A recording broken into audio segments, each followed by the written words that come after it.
Welcome to the West Cummington Congregational Church. It is fascinating, actually, to see who's here.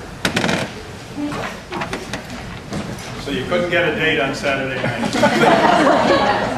No, this is where you would come to have a date. You can ask about our, we have lots of programs for people like you. There's our Curing Abstinence Through Sex program. Okay, enough. Please get that shepherd's crook back. Steve, this isn't what you said you were going to do. I know. I said I was going to welcome people, and I was going to welcome you to this moment in the history of our planet, to Earth Hour. Very soon I will get out of the way, and Sarah Stockwell, and Radio Free Earth, and maybe even, I've heard rumors of Heather Cooper. Yes. She's going to, yes. Getting the children. Some very, very talented singers are going to entertain us. We're going to have music in the light, music in the dark, music that illumines. We're going to have lots of things. And I would just like to say that everyone is talking about sustainability. Everybody is thinking about sustainability, and we are here at the church as well. The building, yes. What goes into the building, yes, but also spiritual sustainability. And what we have found is sustainability sounds very static, like Atlas, with the world on his shoulders, and it's a sustained effort. But spiritual sustainability comes from transformation and renewing over and over again. It's about changing and changing and changing again. This evening represents something new for us. It represents a change. Your kind donations at the door have gone to support this event. It's guiding genius, and a portion of the profits will go to the Hilltown Food Pantry, which, as we know, is a worthy cause. Very thankful. So, thank you for coming.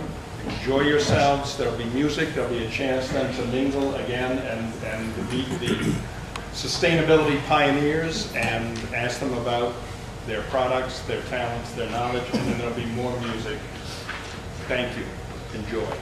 Sarah.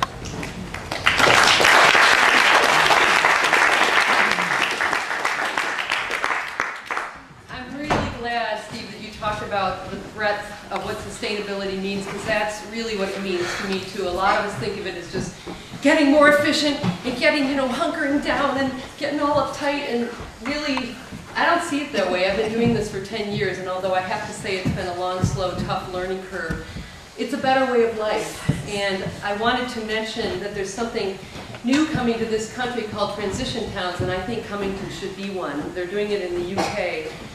And I just got connected with this woman who's doing it, but she couldn't come tonight, blah, blah, blah. Frank Grindrod also actually went to, where are you, Frank? Okay. You went to an event last weekend about that. I'm just gonna touch on some of the ideas before we start. We can either let the end of the oil age come and let climate crisis happen, or we can plan for it. That's one of the key things. Small is inevitable, another key thing. The changes are going to have great benefits community, getting closer to the earth, getting rooted to the earth, hanging out with your family, cooking. These are all things that probably everybody in this room knows already. But a lot of people in this country don't know. I really see this as sort of a tip of the plow, 100th monkey kind of situation.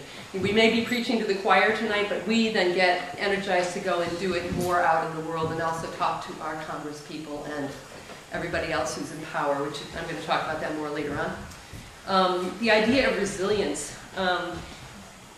We live in the least resilient culture ever in the world. If we did not have the availability of oil, we, maybe not in this room, but as a culture, as a country, we would be looking at starvation in 3 days. Remember what happened when we had the ice storm? Remember how fast we ran out of water? Remember how fast we got cold?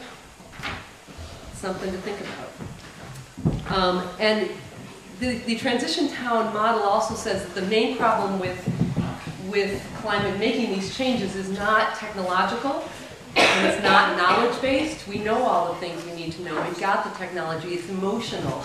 It's being willing to make the changes, being willing to get smaller, being willing to go slower, being willing to get our food locally, grow our own food, whatever it takes.